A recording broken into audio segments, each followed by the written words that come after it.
Green pulled out of that fight. So two short notice opponents met up, and they actually gave us a very entertaining fight down in Louisiana.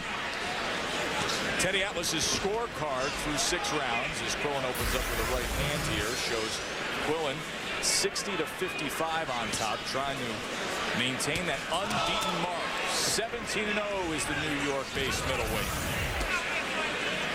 In round 6, he had his high for punches landed and thrown. He was 35 of 58.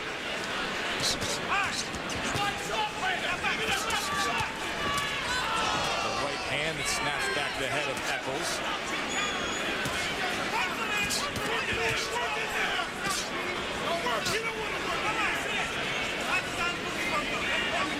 All but one fight for Quillin so far in his career have been in this city, New York. And as we've said, he's been matched so far very carefully.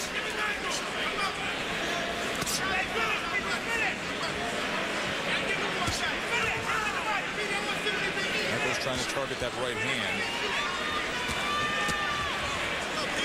Quillin comes in with a left to the body and then a right before tying up. Echols pushes him back.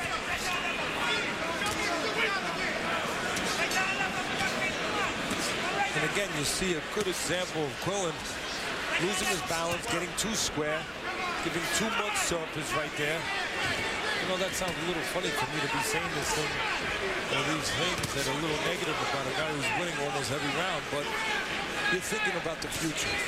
You're thinking about up the road, how a fighter with more left in the tank can take advantage of those things. Right now he's thinking about Antwun Echols right in front of him. He was walking forward for the past 30 seconds, the middle portion of the 7th round. There's a right hand that sends Echols back against the ropes. Quillin, though, not working there on the inside and chooses to put his arms behind Echols. Yeah, to make a silent agreement. You don't punch, I won't punch. Those silent contracts. I don't like seeing that of a young prospect in his first televised main event. This is a chance to shine.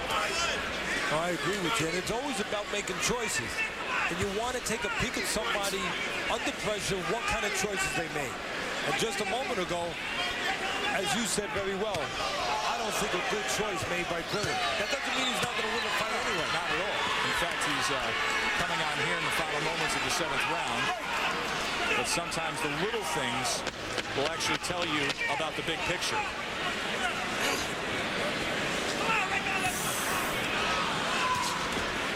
So Quillin hoping to be the old road warrior, Glenn Johnson. Dawson and Johnson went at it in what was a very competitive fight. A fight that Dawson ended up winning by unanimous decision. A decision that had Glenn Johnson extremely upset afterwards, Teddy. Well, Dawson, 14 years younger, and a southpaw on top of it. I think that he's probably the best of the light heavyweights right now. But that man right there, Chad Dawson, actually Glenn Johnson, you can't blame him for being upset. Very close fight. Any fight that he's in with, especially with superior guys, he's going to be in the fight. This is a guy, he's got, what, 61 fights, 62 fights. He's a throwback, like the old-time guys, where he's got the experience, where he's fought everybody in their hometown, where he never said no to nobody, and where he's learned how to fight in every dimension of the game. I mean, Glenn Johnson is what the old-timers would give the greatest compliment to. A real solid pro. He mentally knows how to behave like a fighter. He knows how to do the little tricks defensively, how to get in position offensively, and he's reliable. Peter Quillin showing us a little step into him on the outside, circling around against Antwun Echols. Each man headhunts for a moment there. Round number 7, Joe Tessitore and Teddy Atlas with you. Wednesday night fights at the Hammerstein Ballroom in Midtown Manhattan. You know, I want to take a moment. I was just saying a moment ago about Glenn Johnson knowing how to behave like a fighter, like a real pro in the ring. Our fighter early tonight, Chaz Witherspoon, undefeated heavyweight who won his fight he showed me that he's already a world champion outside the ring.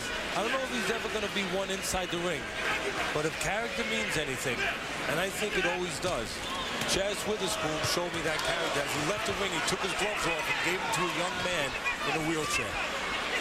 He's a very nice young man, is Chaz Witherspoon. College educated, responsible, respectful. And he moved his record to 23-0 earlier tonight with a decision win over Dominic Jenkins. And Witherspoon, obviously a heavyweight who we're going to probably see more of in the course of our ESPN boxing season. And see if he can get matched up potentially with some of these other young up-and-coming heavyweights. We're going to see Kevin Johnson in the main event of Friday night fights. Now, if Echols is going to make a run to do more than just last rounds here, to pull out a win, he needs to start it this round. Not just because he's behind and it's late in the game, but if he gets something started this round, he can plant a seed in the mind of Quillin. Because Quillin's about, if it goes past this round, about to go into uncharted territories, into rounds he's never been before. Echols needs to plant that seed now, Joe, with a good flourish at the end here. Fine three-punch combination from Peter Quillin. Last 30 seconds of the 8th round. He's got 30 seconds left, Echols. And what so far has been a losing proposition, to somehow finish up strongly and send Quillin back to that corner thinking, I got to go into rounds now that I've never been. And this guy's starting to come on. Here's where the experience can become a factor. Let's see if Quillin can fight through that moment. They will have 2 rounds to go. Echols still capable. Quillin in control. ESPN Friday Night Fights presented by Just for Men Hair Color. Knocks out the gray better than ever. And in part by Volkswagen. Das Auto. It's what the people want. Empire State Building lit up on this beautiful Wednesday night here in the magnificent Hammerstein Ballroom. What, is that your iPod list, Teddy, there? Bob Dylan, Britney Spears, Guns N' Roses, Radiohead, and R.E.M.? Everything except Britney Spears. The notable musical acts who have played here in this venerable facility that is over 100 years old and has been home to ESPN boxing a few times. This, by far, the most lavish spread of all the times we have been here. Private invitation of a fine charity event with waiter service for your ringside table and a good look at an unbeaten New York-based prospect in Peter Quillin. But Echols, Teddy, still capable, still able to pull this off.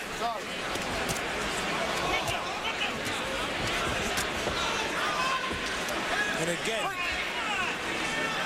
not to diminish what Quillin's done, he's won every round except for one on my scorecard. Not only one, he didn't win an even round, but he's still given Echols a chance to hang around by, I think, fighting the way that he's fought.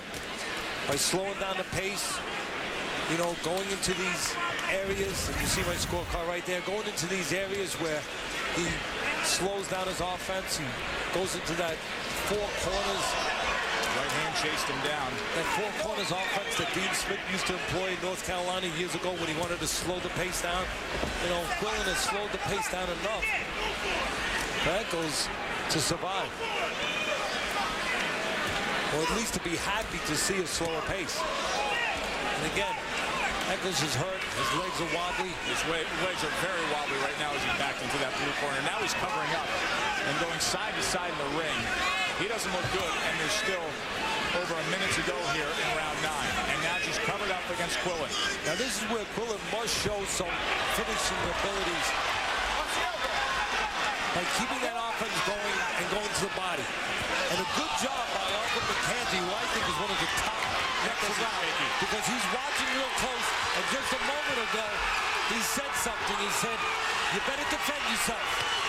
So you know that McCanty is ready to step in there at any moment.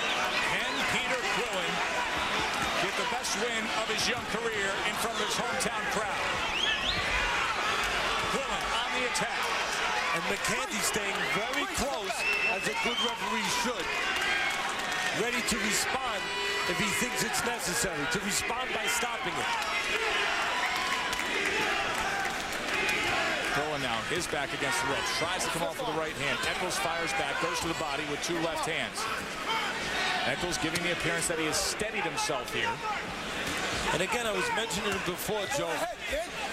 Quillin has done everything to win rounds, but he's also done everything to keep Echols in the fight by slowing the pace down at very opportune times for Echols. Echols escapes.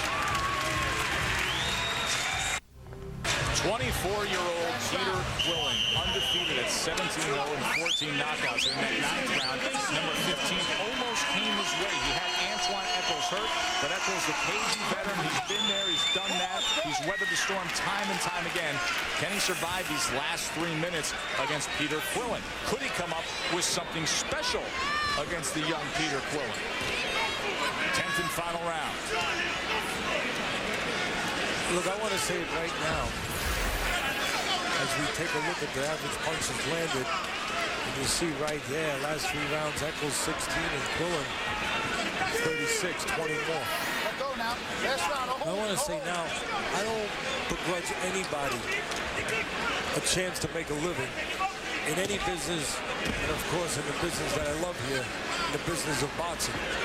But it does come a time in every business, especially a business that's so impactful and can be so unforgiving like boxing, where there comes a time to stop. Right hand. And I think that Echols and his people, no matter what happens here, this last round, Echols people need to think about that time as it's coming. And I think the commissions, again, I'm not trying in any way to hurt Echols. I'm trying to help him.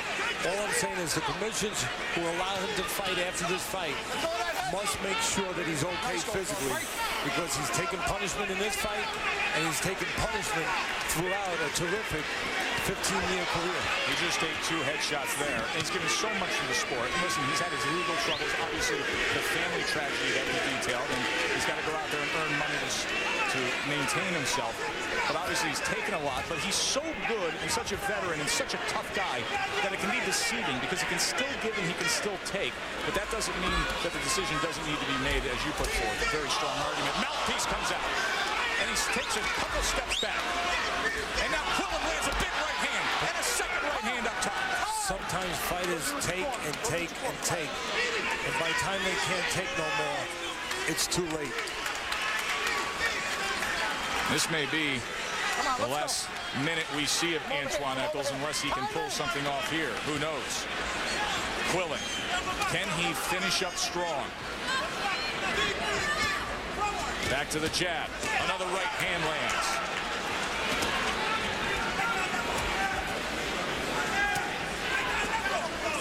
Echols comes forward with a right hand of his own. Toe-to-toe they swing. Echols hurt again. Big left hook lunges in. Echols just looking to tie up at this point. Quillin doing a good job of being in uncharted territory. First time he's ever been in this 10th round. And why not? It's all him.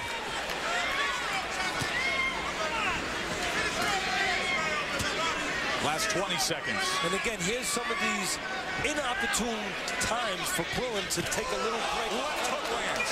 And allows maybe Echols to survive, as he has periodically throughout the night.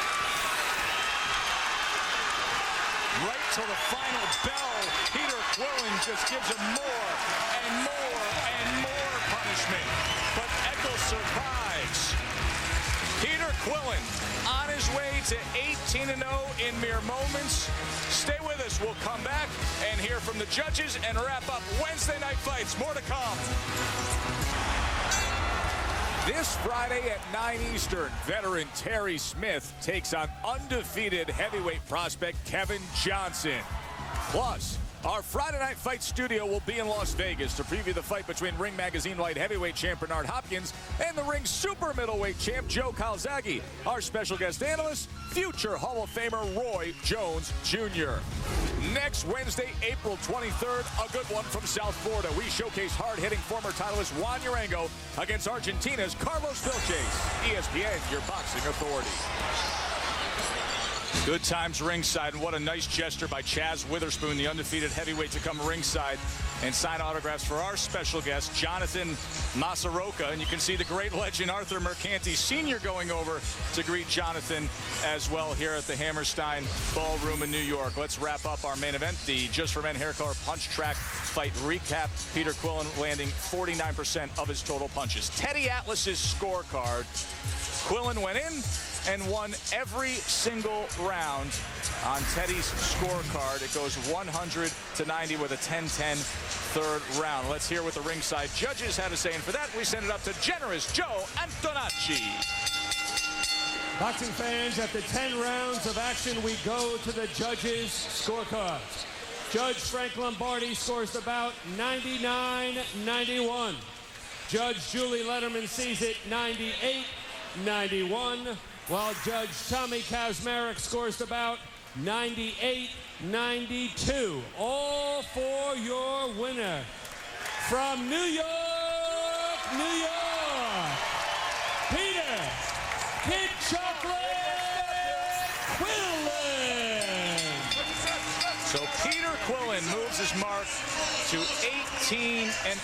Antwun Echols falls to 31-8-4. Good, strong effort by the New York-based middleweight.